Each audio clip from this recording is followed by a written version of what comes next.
Hey guys, welcome back to RMA Garage. I'm Mark, and in today's video we are going to be talking about our RV. It's been a growing trend. A lot of things going on with the RV. I think I'm going to label these next 3 videos, including this one, as "You've Got to Be Kidding." Little things have happened, big things have happened, and you just kind of shake your head like, how is this even possible?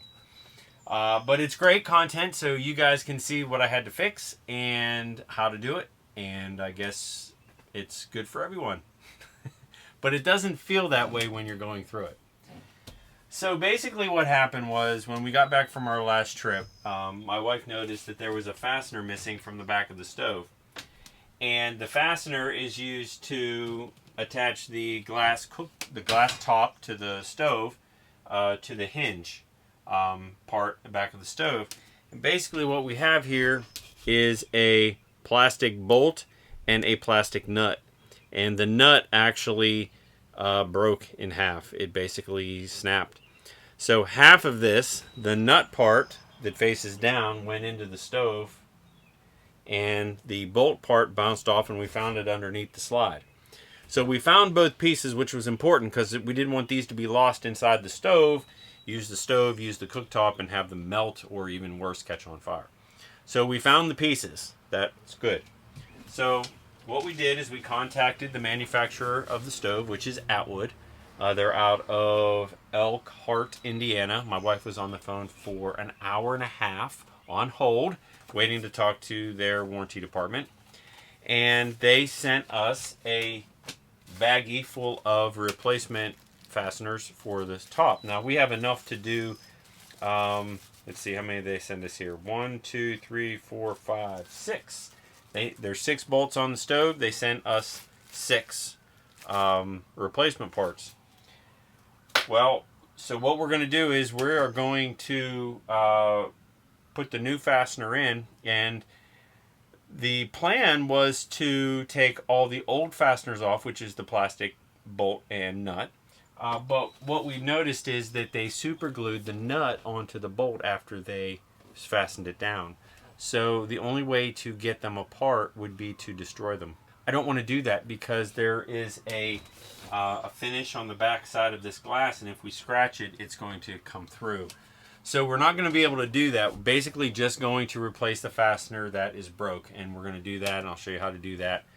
Show you the new fastener, the difference between the two, and basically just kind of give you guys some knowledge of what we had to deal with, and just in case this happens to you, you'll know what to do. All right, so let's get to it. All right, so I'm going to show you the parts here. This is the original plastic bolt, and as you can see, there really isn't flat spots like a bolt would actually have. They're just kind of like little ridges, and that's why I can't take the old ones off. I really can't grab this, and it's such a low profile. I don't want to scratch the cooktop. You see how it's really close to the glass. I really don't want to replace these. And then you can see here, this is what actually died. This is the nut part. We'll flop this over and I'll show you. So there's the nut. You can see there's actually a flat spot on there, right? There's a flat spot here and a flat spot on the back side. So I can get a wrench or a crescent wrench on that, but what it does is it basically just spins the bolt. I don't know if you can pick that up, but there's a little bit of super glue right there that they actually dabbed onto the bolt and the nut. So those aren't coming out.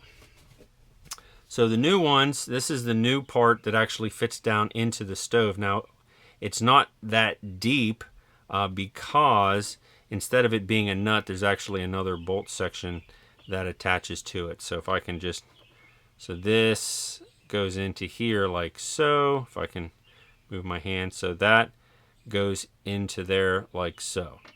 So, and then it also comes with a plastic washer. So this will go on to the end of that. This is on top. Both of these pieces are on the bottom. And then we will install it. And this is the part where we have to install it. This is what broke. So this hinge part where the bolt was fastened is what broke. And there's a lot of weight forcing down on this, so it's probably why it snapped.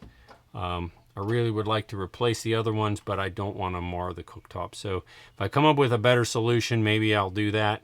But we're just going to fix this backside fastener right here. Okay, so basically I've got the top side. We're going to put that one in first, and it fits in there quite nicely.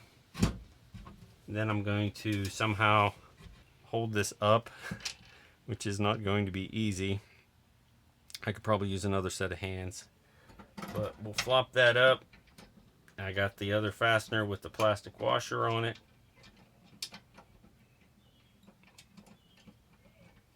There we go. We're going to spin that on. I'm going to lower that down a little bit. Make sure that it's going to be lined up well, and it is. Okay, so this back fastener is a 3mm hex.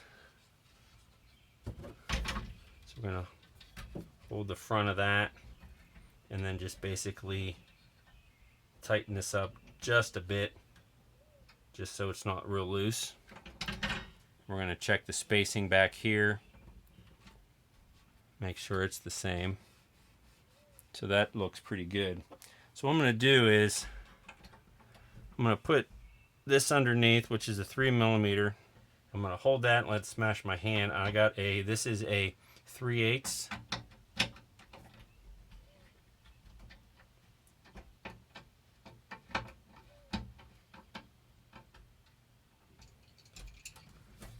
Again, let me check the spacing here. All right, that's good. I don't know if I want to use blue Loctite, because when you deal with these tiny little socket heads, if they strip out, it's a whole other ball game. I'm just going to tighten them up firm tight. We call it man tight or boy tight, so it's kind of like teenager tight at this point. And we're just going to see how long it lasts. We'll just check it after we drive down the road for a while. Alright guys, that's it for today's video. Thanks for watching. If you have any questions or comments, please leave them below. I usually get back to you within 24 hours. As far as our next videos, I'm going to be covering a tire issue that we had on our last trip and a water line issue that we had right before we left for our trip. Something that I didn't know could happen, happened, and a tire problem that I was terrified of for the first 20 minutes of the investigation. But we didn't have a hole, and we were able to air it back up and get on our way. But it is something crazy and something that you guys need to be aware of. So don't miss our next episodes. And the title is going to be, You've Got to Be Kidding Me, Part 2 and 3. Alright guys, thanks for watching, and we'll see you soon.